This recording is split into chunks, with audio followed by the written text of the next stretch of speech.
The Prime Minister has acknowledged more needs to be done to enhance Australia's Defence Force, reflecting on his concerns about Canberra's preparedness for war. Anthony Albanese has also addressed recent criticism he spent too much time at the Australian Open and not enough time in Alice Springs.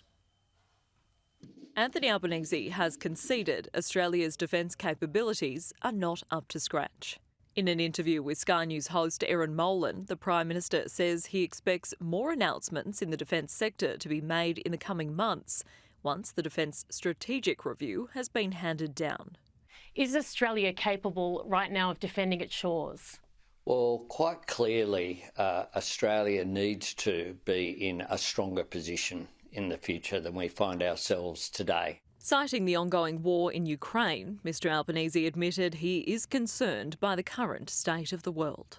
We've got a land war going on in Europe now. We would have thought that that sort of activity had been put behind us, that we were past that. That's why their struggle isn't just about freedom for the people of Ukraine. They're fighting for international order. Mr Albanese also responded to criticism that he spent more time at the Australian Open than in Alice Springs amid the territory's ongoing crime crisis.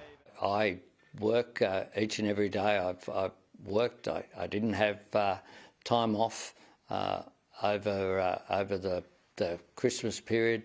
That's my job. The Prime Minister says he was able to meet with key community leaders and address important issues during his trip. The issues that have been raised, we've been listening and engaging with people on the ground, and as Prime Minister, I get around and visit as many communities as possible. Mr Albanese says he will consider the recommendations handed down by Central Australia Regional Controller Darrell Anderson, but conceded any legislation would take time to implement.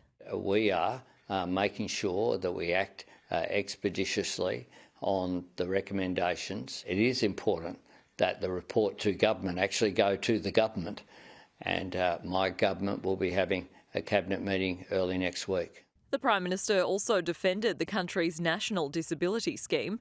Following revelations, the scheme could cost taxpayers almost $100 billion a year within the decade. Allowing people to fully participate in society, which is what the NDIS is about, will also produce economic benefits. It shouldn't be seen as just a cost. It should be seen as an investment in people and an investment in a good society. Christy Lloyd, Sky News.